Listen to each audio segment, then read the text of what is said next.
Hello everyone. It's me, Arden Lee. I am back today with another video, and today I want to talk about how crises within our relationships can actually be great opportunities to for us to evaluate what is and is not working for us, what perhaps has worked in the past that is no longer working for us in the present.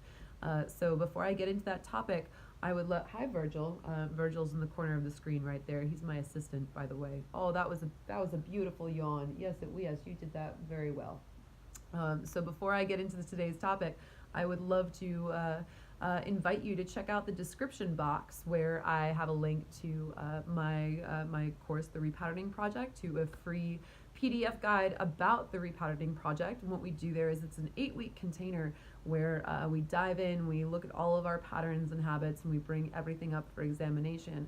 And we take a look at all of our beliefs and the results that we're getting in our lives as a result of them. And we make choices about whether we want to keep those in our lives or whether we want to change them to something different that's going to optimize our results for more success, more happiness, more connection, more abundance, more wonderful goodness in our lives. So do check out the link to the free PDF about that. And you can also check out the link to the Repatterning Parlor, which is the free Facebook group that I created that I moderate for people who are interested but want a little bit more information or want some support from like-minded individuals. So go ahead and check those out and join that for me. I would love to see you. And if you join the parlor as a result of seeing one of these videos on YouTube, make sure you say hi. Like, tell me where you found me. That would be rad for me to know where everyone's coming from. All right, so I want to get into this topic today. So this is going to be one of those videos where I do my best to extrapolate the lesson from a situation that I've gone through without actually talking shit about anybody, because that's not really my jam. But what I do want to do is I want to look at that lesson that can be taken from the overall story. So I had something happen to me this week that was a sort of crisis in a relationship that I had really come to depend on, to come to believe was necessary, and I realized in the face of that crisis that happened, I'm no longer so fearful of exercising my boundaries that I resort to completely binary black and white thinking. I used to do that when I had no idea how to set boundaries for myself, how to ask for what I needed, and how to let things go if they weren't a match for me. I definitely would be like, it would be either, I'll just swallow this down and I'll work it out. Like, I don't want to rock the boat. I'll just, like, everything, I'll do whatever I need to do to keep this relationship in my life and for it to be okay. Or I would get pushed to a point where it was so bad where I would be like, okay, finally everything is fucked and I'm just going to get rid of this entirely. And there have been relationships in my past where I literally just walked away, with, I would say I walked away with no explanation, and that's true, but the relationships were so non-functional that it was very rare that I was even asked for an explanation. So it was just sort of like it got to that point where, everyone knew it wasn't working, and I just, I was just like, oh well, that's done and gone. So so at this point, I'm better with my boundaries at being able to say, this is what I need from this relationship. This is what makes this worth it to me to be here and to be putting my energy into this relationship. And here's what I need. And if those needs and standards and boundaries are not met, no hard feelings, but I'm not gonna stick around for that, because we live in a universe of infinite possibility. There's 8 billion people on the planet, and I will find what I need elsewhere. And what happened to me this week was that a relationship that I've been in professionally for 2.5 years, that 2.5 years ago when I started out on it, I felt lucky to be chosen. I felt like I needed this person as a lifeline to my next steps. And that may have even been true back then. That may have, sometimes if I was at a certain vibration and I met someone who was in alignment with me at that point, then maybe that was good and that was fruitful, right? Just because a relationship is over doesn't mean that it was never good. But you know, a couple things happened this year that were sort of like, mm, let's examine that, let's evaluate that, and everything kind of came to a head this past week, and needless to say, I was really I was really shocked at the level of conflict avoidance and lack of ownership that was shown. And I essentially asked, how are we going to do this differently in the future? How are you going to make amends for the things that have fallen through that were your responsibility?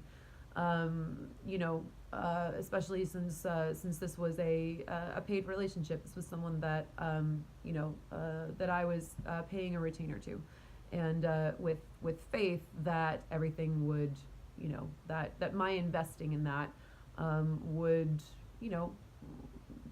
that my investment would eventually pay off. And so when this happened, I stopped and I asked this person and I said, "What am I here for? What's the value that I'm getting out of this?" Because 2.5 years ago, when this relationship started,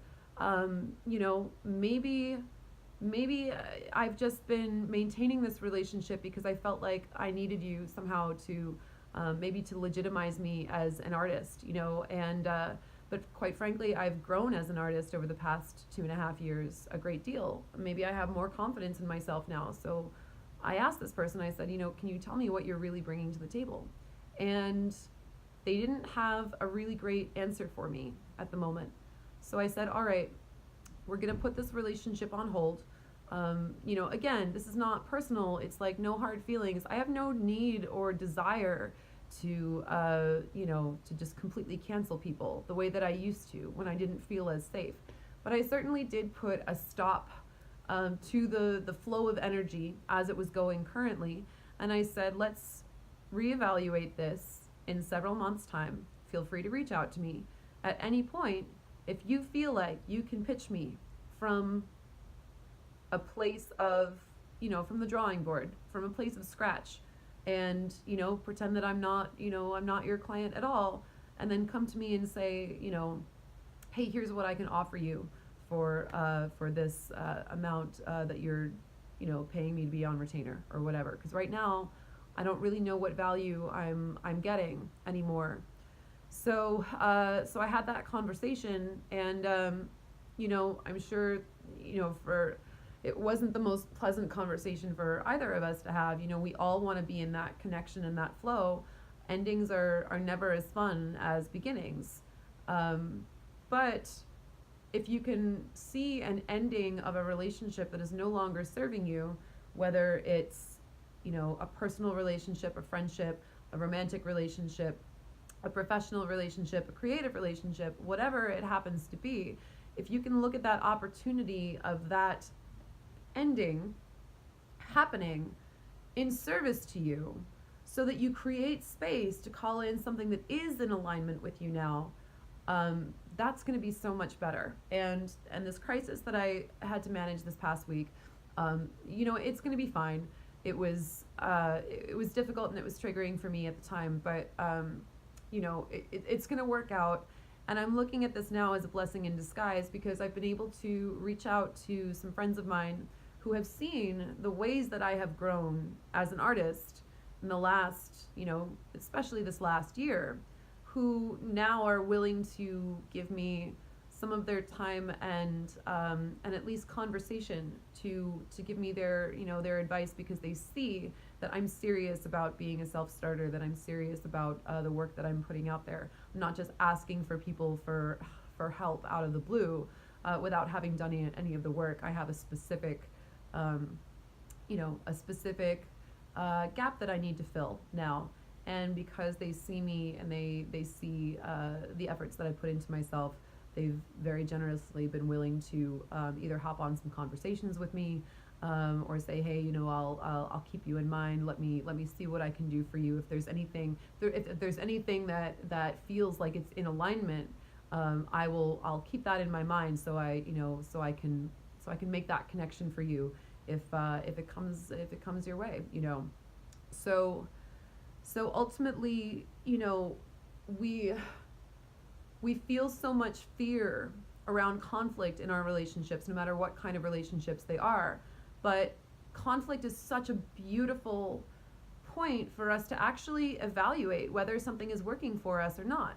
And like I said before, maybe what you're doing is you're ending the relationship as it is, but maybe you are starting a new relationship, right? So many people, when they work with couples, especially when there's been betrayal or infidelity or something that is coming up, they say, you are no longer in the same relationship that you were a little while ago, but you can choose to be in a new relationship now, a new relationship that's going to have new standards and new boundaries and new expectations and a new exchange of energy flow based on where you are in the present moment, and not based on where you were when you started that relationship to begin with, because clearly there has been change and there has been growth, and believing that your relationship can stay the same as it was when you started it is essentially just staying locked into the past out of scarcity and out of attachment. If that relationship is meant to be, you can let it go, right? This is what they mean when they say, if you love someone, let them go. If you love something, let it go. And if it's meant to be, it will return to you. And what that means is that if you, oh, Virgil, are you okay? Virgil has a hairball off camera. I don't know if you hear some strange cat wheezing in the background, but I think he's got this. Yeah, he's gonna shaman this hairball energy all by himself. I don't think he needs my help. So that's what they mean when they say, if you love something, let it go, and if it comes back to you, then it's yours. The idea of that is that if you have something that you've been in out of habit or out of attachment or out of scarcity, if you just do that thing and you let it go, then you have an opportunity for that to come back and align with you in the present moment as well. And if it's not in alignment with you in the present moment, then there's a reason that it's not going to work.